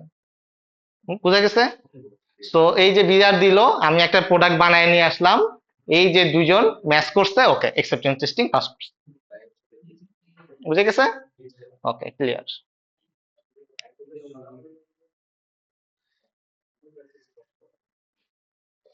Regression testing. Regression testing কি? মনে করেন একটা টেস্ট করলেন, এই যে এ আর বি আপনি যোগ করছেন অ্যাড নামক মেথডে, দুইটা ভ্যালু যোগ করছেন। মনে করেন 2 আর 2 যোগ করলে আপনার 5 আসতেছে, আসতেই পারে ভুল, কি বলেন?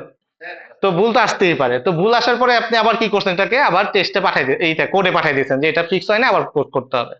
তো এটাকে আমরা বলতেছি রিগ্রেশন টেস্টিং, যে তোমাকে এটা আবার আমাকে এই ইতে চলে আসছে, টেস্টে আবার জন্য চলে আসছে। তো বারবার যতবার টেস্ট করতেছেন, এটাকে আমরা বলতেছি regression testing. Smoke testing. Smoke testing কি? না না না, আগুন লাগাই দেওয়া না। এটা হইতেছে, মনে করেন আপনাকে বললো যে এ ভাই আমার অ্যাপটা একটু টেস্ট করে দেন, ঠিক আছে? আপনি এখন জাস্ট কি করলেন, একটু ওপেন করে, ও আচ্ছা ওপেন হইতেছে, তারপরে দেখতেছে ও আচ্ছা টুকটাক ঘাটাঘাটি করতে, ও আচ্ছা টেস্ট করা যাবে তাহলে, ঠিক আছে? কিন্তু মনে করেন এর আগের বার আপনাকে যখন ফোন করছিল তখন অ্যাপটা ওপেনই হয়নি, কিন্তু আপনি টেস্ট করতে বলছে। তো কি হইছে, স্মোক টেস্টিংটা হইতেছে কি, আপনি যখন ফোন দিল আপনি জাস্ট ওপেন করে, ও আচ্ছা ঠিকঠাক আছে, এখন টেস্ট করা যেতে পারে, তখন আপনি দেখলেন, তারপরে কাগজপত্র নিয়ে এসে বসলেন, আচ্ছা এখন আমি অ্যাকসেপ্টেন্স টেস্টিং করি অথবা রিগ্রেশন টেস্ট করি, ঠিক আছে? সো একটা ওভারভিউ দাও, আচ্ছা টেস্টটা করা যাবে কিনা, ঠিক আছে? জাস্ট ও অ্যাপটা ইনস্টল করে দেখা, ঠিক আছে, একটু ব্রাউজ করে দেখা, টুকটাক একটা কাজ করা, এটাই হইতেছে স্মোক টেস্টিং। বুঝে গেছে? কার কোনো কনফিউশন এই টেস্টিং গুলা নিয়ে? হ্যাঁ বলেন।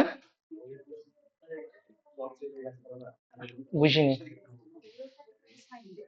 এই রিগ্রেশন টেস্টিং এ একই ওয়ে এরর, আপনার তো টেস্ট কেস ডিজাইন করাই আছে, আপনি যখন বারবার এটাকে টেস্ট করতেছেন সেটাকে আমরা রিগ্রেশন টেস্টিং বলতেছি। বাগ ফিক্স আর রিসেট করে তারপর আপডেট করা, মানে এটা কি মানে অন্যান্য টেস্টিং এর থেকে মানে ডিফারেন্সটা কি রকম? ডিফারেন্সটা ওইরকম কিছু নাই, আপনাকে তারপর যখন এটাকে রিটেস্ট আবার করা হচ্ছে যখন, তখন এটাকে আমরা রিগ্রেশন টেস্টিং বলতেছি, যাতে আমরা আইডেন্টিফাই করতে পারি। হ্যাঁ, বারবার মানে হ্যাঁ, বারবার যখন করা হচ্ছে। তো এই হচ্ছে স্মোক টেস্টিং।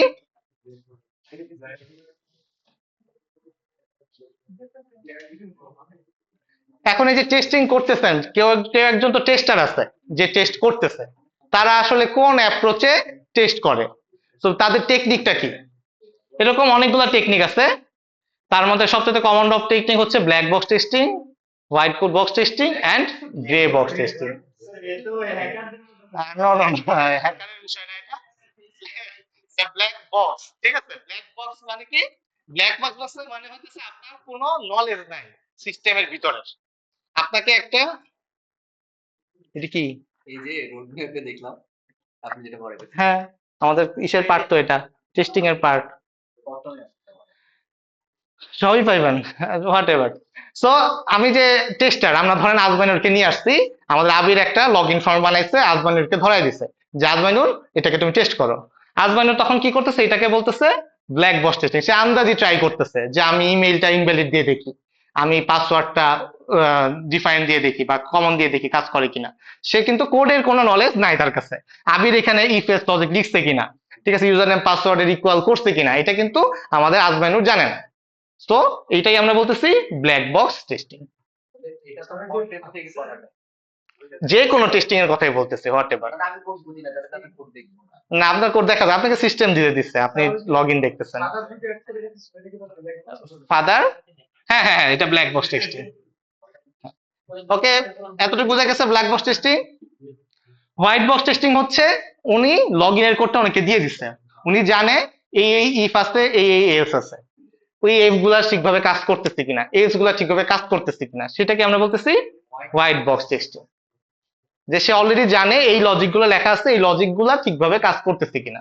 হইতেই পারে উনি একটা এলস লিখছে বা সিস্টেম ডট আউট দিছে বা প্রিন্ট করছে একটা ডিফাইন্ড নামে, মানে পাসওয়ার্ড মিসম্যাচ হওয়ার কথা, সে বলছে যে ইনভ্যালিড ইমেল, ভুল একটা ইমেল দিয়ে দিছে বলতেছে। তো এইটাকে আমরা বলতেছি হোয়াইট বক্স টেস্টিং, যাতে সে কোড দেখে বুঝতে পারে যে টেস্টিংটা যে সে ইটা আছে কিনা, মানে কোড দেখে সে লজিক গুলা সেট করতে পারে। গ্রে বক্স টেস্টিং কিরকম? গ্রে বক্স হচ্ছে সে একটু একটু জানে, একটু একটু জানে না। ঠিক আছে, যেরকম কি, যেমন হইতেছে আপনার এপিআই, পাবলিক কিছু এপিআই আছে, ওয়েদার এপিআই। ঠিক আছে, এখন আপনাকে বললো যে আপনি ওয়েদার এপিআই এর একটা অ্যাপ বানাইছেন, ওয়েদার এপিআই ফলো করে, যেটা ওপেন এপিআই সেটা ফলো করে বানাইছেন, কিন্তু সে এপিআই সম্পর্কে জানে, কিন্তু আপনার কোড সে জানে না, কিন্তু এপিআই ডকুমেন্টেশনটা সে জানে। ঠিক আছে, সেটা দেখে সে একটা আইডিয়া করতে পারে।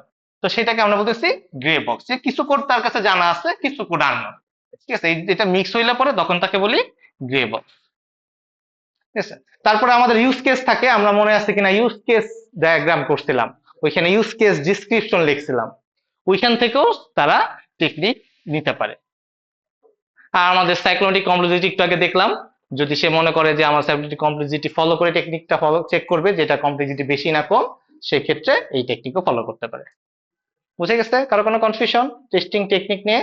এটাই এখানে বলা আছে, black box testing, white box testing, grey box testing.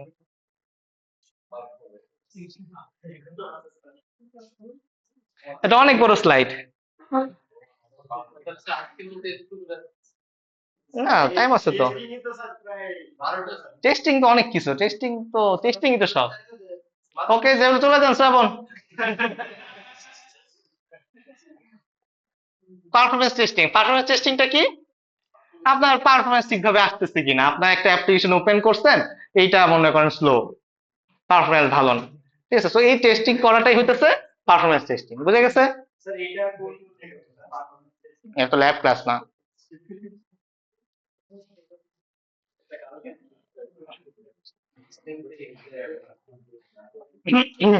Load testing এবং স্ট্রেস টেস্টিং। ঠিক আছে, লোড টেস্টিং কিরকম? যে আপনার একটা এক্সপেক্টেড লোড আছে, যে আমাদের সিস্টেম কতটুকু লোড নিতে পারে, 100 জন ইউজারের জন্য আমার সিস্টেমটা রেডি করছে, সো এই লোডটা তারা নিতে পারতেছে কিনা, এটাকে আমরা বলতেছি লোড টেস্টিং। স্ট্রেস টেস্টিং কি? স্ট্রেস টেস্টিং হচ্ছে, ধরেন যে আমার ক্যাপাসিটি হচ্ছে 100 জন ইউজার এটা ব্যবহার করবে, আমার 101তম মেম্বার চলে আসছে, তখন আমার সিস্টেম স্ট্রেস বেড়ে গেছে, তো এইটা কি সে নিতে পারতেছে কিনা, নাকি এটা ফেল করতেছে, সেটাই হচ্ছে স্ট্রেস টেস্টিং। তো এই হচ্ছে লোড টেস্টিং এবং স্ট্রেস টেস্টিং।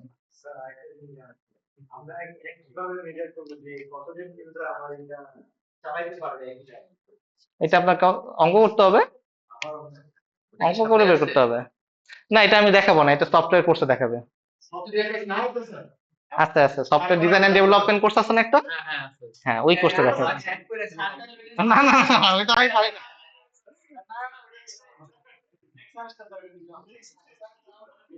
না, ওকে, দেন হচ্ছে স্কেলেবিলিটি, রিলায়েবিলিটি এন্ড কম্প্যাটিবিলিটি। এটা তো আপনার নন ফাংশনালিস্টিক কনসেপ্টে পড়ছেন, রাইট? সো স্কেলেবিলিটি কি? আমার একটা সার্ভার যদি 10টা ইউজার নিতে পারে, দুইটা সার্ভার 20টা ইউজার নিতে পারবে, তো স্কেলিংটা ঠিকঠাক ভাবে আমার এটা কাজ করতেছে কিনা। রিলায়েবিলিটি কি? এমটিটিএফ, যে আমার যে রিকভারি হওয়ার কথা যে টাইমে বা ডাউন টাইম হওয়ার কথা, সেটা কি ঠিকভাবে হচ্ছে কিনা বা ঠিকঠাক ভাবে আমি পারফর্ম করতে পারতেছি কিনা, সেটা হচ্ছে আমার রিলায়েবিলিটি। আর হইতেছে কম্পাটিবিলিটি। কি কম্পাটিবিলিটি হচ্ছে সকল ভার্সনে চলতেছে কিনা, যে যে ভার্সনে চলার কথা, মোবাইল যদি চলার কথা হলে মোবাইলে ঠিকভাবে চলতেছে কিনা, বা স্পেসিফিক কোনো মোবাইলে চলতেছে না কিনা, এটা হইতেছে কম্পাটিবিলিটি টেস্ট। বিভিন্ন ডিভাইসে টেস্ট করতে হয়, যেমন মোবাইল ডেভেলপার, অ্যাপ ডেভেলপাররা বিভিন্ন ডিভাইসে বিভিন্ন ভার্সনে চেক করে দেখে যে সকল মোবাইলে এটা চলে কিনা। তো এটাই হচ্ছে কম্পাটিবিলিটি টেস্টিং। তো এগুলো সব হচ্ছে নন ফাংশনাল টেস্টিং এর মধ্যে পড়ে। এটা হচ্ছে ইউজেবিলিটি এবং অ্যাক্সেসিবিলিটি টেস্টিং ও একই জিনিস, যে আমার ইউজাররা কনফিউজ হয়ে যেতেছে কিনা, একটা ফাংশন আপনি বানাইছেন, এটা ইউজাররা হারাই গেছে, ইউজ করতে পারতেছে না, সেটা হচ্ছে ইউজেবিলিটি টেস্টিং। আর অ্যাক্সেসিবিলিটি টেস্টিং হচ্ছে লাস্ট ক্লাসে আমরা দেখলাম বিভিন্ন কন্ট্রাস্ট বাড়ায় দেওয়া হয়, তারপরে কালার ব্লাইন্ডরা যারা আছে তাদের জন্য আমরা কাজ করি, এদের কাজকর্মগুলো ঠিকভাবে হচ্ছে কিনা, সেটাই হচ্ছে অ্যাক্সেসিবিলিটি টেস্টিং। এগুলো টেস্ট করাকে আমরা বলি অ্যাক্সেসিবিলিটি টেস্টিং। মানে আপনি যত রকমের নন ফাংশনাল টেস্ট করছেন, সেই সব কটারই আছে, টেস্টিং আছে actually. vulnerability assessment and penetration testing, VAPT। আপনি মাথায় হাত দিলেন কেন? না না না, আমি তো জাস্ট টার্ম বলতেছি। এটা তো আপনারা পারেন, এটা হইলে ঠিক আছে। এটা হলো 20 মিনিটের কাজ হচ্ছে, এখানে 15-20 দিন লাগাইছে না। এটাও দিয়ে দিছে, এটা obviously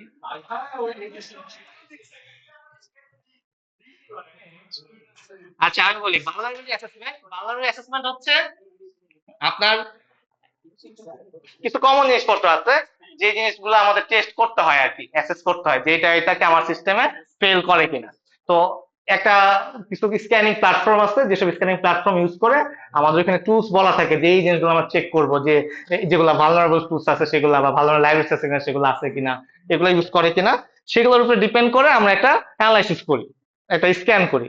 যে স্ক্যানটা যদি ঠিকঠাক ভাবে পারফর্ম করে, সেই অ্যাসেসমেন্টটাকে আমরা বলতেছি ভালনারেবিলিটি অ্যাসেসমেন্ট আর কি। আর পেনিট্রেশন টেস্টিং যেটা, সেটা হইতেছে যখন আমরা নিজেরা এক্সপ্লয়েট ডিপ্লয় করার চেষ্টা করি, আমরা কিছু ম্যালিসিয়াস কোড ইনজেক্ট করার ট্রাই করে দেখি যে এটা কি কাজ করে কিনা। হ্যাঁ অবশ্যই চলতেই পারে, ঠিক আছে। সো এটাকে বলতেছি পেনিট্রেশন টেস্টিং। তো অ্যাসেসমেন্ট হতেছে প্রি ডিফাইন, যে আমাদের এখানে কিছু টেস্টিং টুল আছে যেখানে ডিফাইন করা আছে যে এই অ্যাসেসমেন্ট আমরা পারফর্ম করব। আর পেনিট্রেশন টেস্টিং হচ্ছে আমরা নিজেরা ট্রাই করে দেখতেছে, হ্যাকাররা ট্রাই করে দেখতেছে যে হ্যাঁ এটা কি ঠিকঠাক ভাবে কাজ করতেছে কিনা। তো কোনো একটা সিস্টেম যখন আপনি ডিজাইন করবেন, তো আপনার ভিএপিটি আপনার বাধ্যতামূলক আসলে করা, নাইলে পরে আসলে আপনি ডিফাইন করতে পারবেন না। কারণ এই যে ভালনারেবিলিটি অ্যাসেসমেন্টের মধ্যে টুলস আছে, বলা আছে যে এই জিনিসগুলো আমার পারফর্ম করতে হবে, তো এগুলা যদি টেস্ট না করে আপনি ছেড়ে দেন, সেখানে প্রবলেম থাকতেই পারে। তো দ্যাটস ওয়াই দেখবেন যে সরকারি সফটওয়্যার গুলাকে বলে যে আমাদের ভিএপিটি টেস্ট করতে হবে, এই করতে হবে, সেই করতে হবে, ঠিক আছে। সো দ্যাটস ওয়াই আপনাদেরকে এই ভিএপিটি টার্মটা শেখানো হবে। বুঝে গেছে? এটার জন্য সাইবার সিকিউরিটি কোর্স করতে হবে।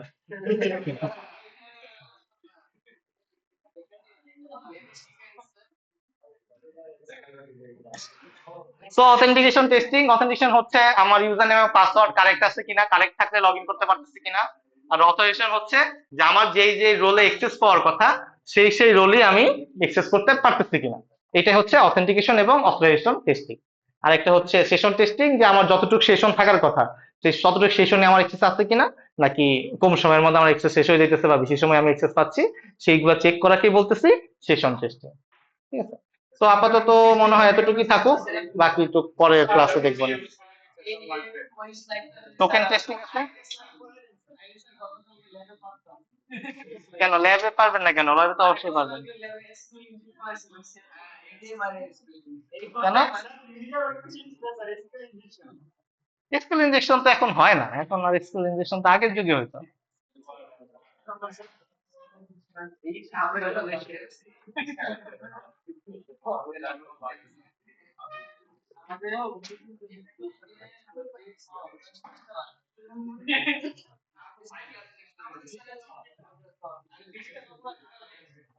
কেন? ওকে, সবাইকে থ্যাংক ইউ।